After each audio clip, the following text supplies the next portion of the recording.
welcome back to my channel. So today I'm back with a life update video for you guys. I've been missing for a while, I haven't filmed anything for a while, and briefly in one of my other vlogs I mentioned that I migrated to Canada. So when you guys are seeing this, it'll be 1 year since I left Trinidad and moved to Canada on my own. So I decided that I needed a change. I wanted to try something new, so I quit my job, sold my car, and moved like in a month and a half. Like I made the decision a month and a half before I left. It's a decision that took me a really long time to like commit to. I had been thinking about it for a while, and I honestly just couldn't bring myself to leave. I couldn't bring myself to leave my family and my friends and the culture and the weather. But I am a Canadian citizen, so I do have the option to live here and work here. And I am extremely blessed and grateful for that opportunity. So I figured it was worth taking a chance and worth trying. And I have to say that the experience has been so much better than I thought it was going to be. Honestly, I am really grateful, and I'm feeling so blessed that this experience has been so positive for me. So I've been here a year. I've been working 11 months. I basically found a job in the first month that I was here. I've had 3 jobs since then. Like I'm on to my 3rd job, so kind of different, because when I finished university and I moved back to Trinidad, I got a job and I stayed there, and I didn't bounce around a lot. That's just not really my personality, so it's been a little challenging having to switch jobs every couple of months, but I'm just grateful to be employed and have the opportunity to work and have a job. I know that a lot of people struggle up here with finding employment, and it's just been not as hard as I thought it was going to be. A lot of people are afraid of change, and I'm one of those people who, like, the people closest to me will know that I'm a person of routine and habit, and I like my environment, and I sort of stick to the things that I know. I don't like change. I don't like putting myself in situations where I may not do well. So I'm very cautious in that sense. So this whole experience, just moving on my own, has just really taught me a lot about myself and made me aware of how strong and independent and driven I am. I just could never see myself doing well in a situation where it's constantly changing and it's so unfamiliar to me, which I think is part of the reason for why it took me so long to commit to the idea of leaving. But right now, I think it was a good decision. It hasn't been, I mean, it's been pleasant, it's been positive, and it's been good, but I mean, I've had my ups and downs, I've had my moments, and I think there's only been one time in the year that I've been here that I was like, no, I can't do this. I've got to pack my bags, I gotta go home. Like, this is just not for me. But I've also learned a whole lot, and I want to share a couple things that I've experienced over the last year with you guys. So let's just get into this video, okay? So the first thing I want to talk about is accessibility. So being in Canada, I've come to realize that it is so easy to obtain anything that you want. You can go to any store basically and find what you're looking for. You can buy it online if you want to, and it comes pretty quickly. I mean, you can really get anything that you need, and it's a good thing, but it's also a bad thing because you spend all your money. I've noticed that there are a lot of brands that they have in Canada that I've noticed that Trinidad has as well. There's not as many options in the brands. So at home, let's say Herbal Essence shampoo, you have 5 different scents. Up here, there's 15 different scents. I didn't even know Herbal Essence had that many scents. Like, you know what I mean? we get the stuff at home, but the variety is so limited, and there are a lot of things that we can't get. And I know a lot of people at home shop online and have to have a skybox and import their goods. Like, it's just so much easier here, and it's just been so awesome. So, for example, I know about Ruffles chips. There are a few flavors that I've had over the years, and I enjoyed them, but I had no idea that there was this flavor called All Dressed. Have you ever heard of All Dressed chips? I mean, I don't even know how to describe this flavor of chips. Let me just. This is a bag of Ruffles All Dressed chips. This apparently is a very popular flavor in Canada, not one that I have ever seen or ever had anywhere else. I don't even know if you can get this in Trinidad. I never even heard about it until I came up here, and I blame this entirely on my cousin Paige. She's the one who introduced me to this, and I have to say I literally haven't stopped eating these since I started. Like, I don't eat any other flavored chips anymore. Like, this is the only one. And I was a big fan of like Lay's salt and vinegar or ketchup chips, which is such a Canadian thing, I know, but I love ketchup chips, or Doritos or Cheetos. I mean, regular Lay's are good too, but now that I've had this is like the only thing that I want. It's so salty and so good. I don't know how to describe what the flavor is, but in the picture, they have what looks like vinegar, onion, and a sweet pepper. And I definitely can taste, it is like salty and oniony. I mean, I guess it could have vinegar in it. I don't know about the sweet pepper situation, but like, don't let that fool you. You have to, if you see these, you have to try this. And yes, I buy the party size bag because the bag doesn't last that long. It's like one of those things, like once you start eating them, you can't stop. Like, if you're a salt lover, this one is for you. So I am so happy that Canada has all these options and things that I've never even experienced before, and I have accessibility to all of them.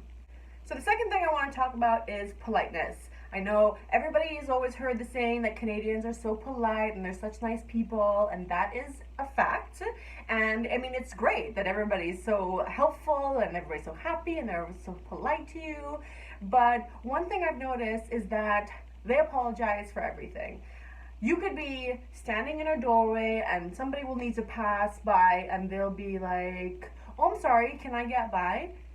And I'm like, why are you apologizing to me? I'm like blocking your way, you know? When you're riding the bus and you're getting off, every single person that gets off the bus says thank you to the bus driver. Like, every single person. So if 20 people are getting off the bus, everybody says thank you, and every single time the bus driver says you're welcome. Thank you.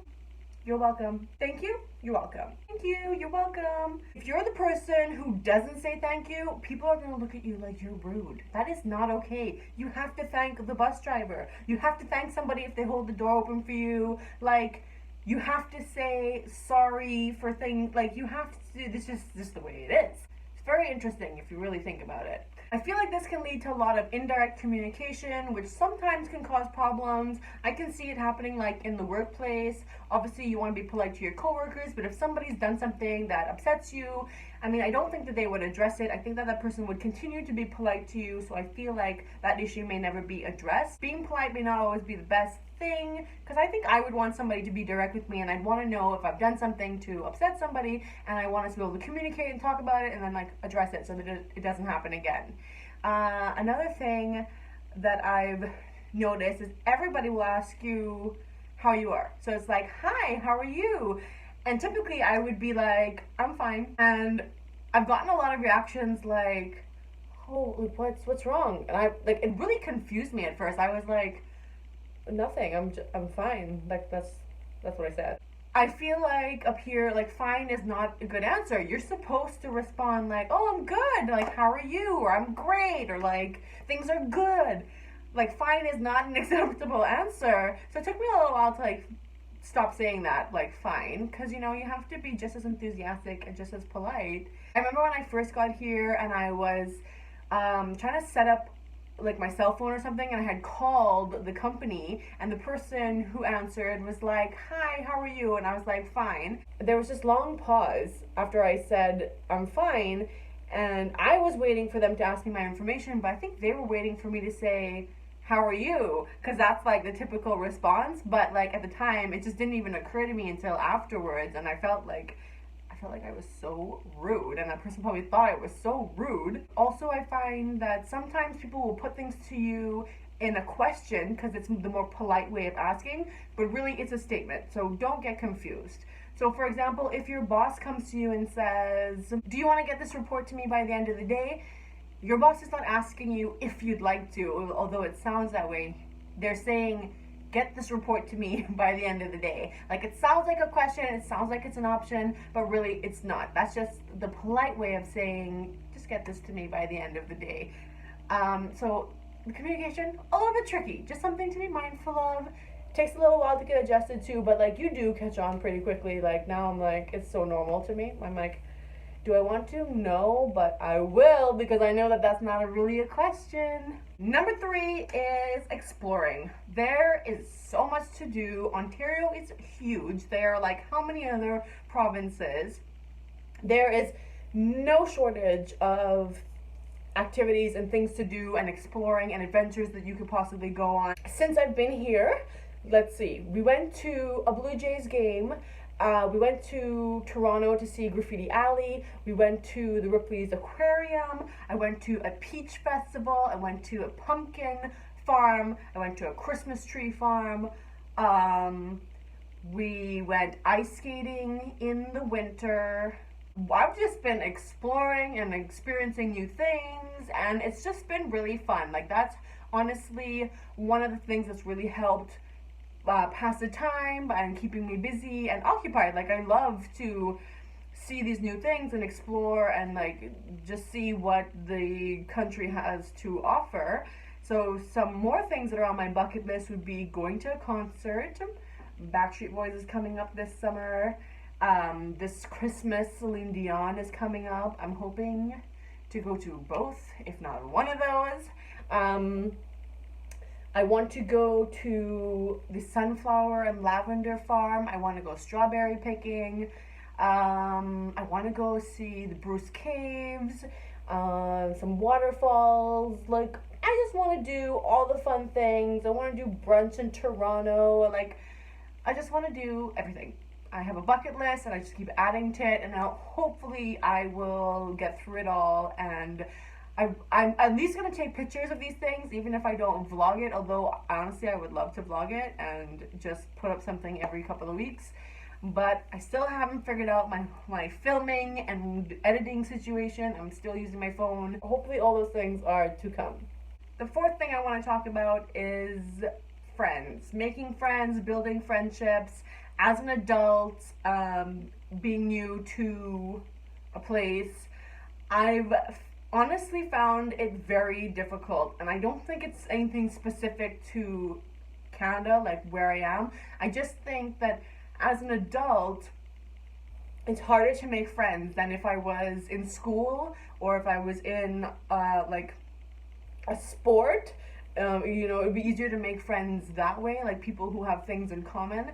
I think up here, as adults, they're accustomed to working at such a young age that their focus is really just work and having a family, and I think people are very much settled into their lives and have the friends that they have by the time they're adults. So I can't say that I have made any true friends, but I've made a lot of friendly acquaintances. So like I said, I've been working, and everywhere that I go, I've met some really wonderful people, and a lot of them I wish that I could be closer to and that I could see outside of work.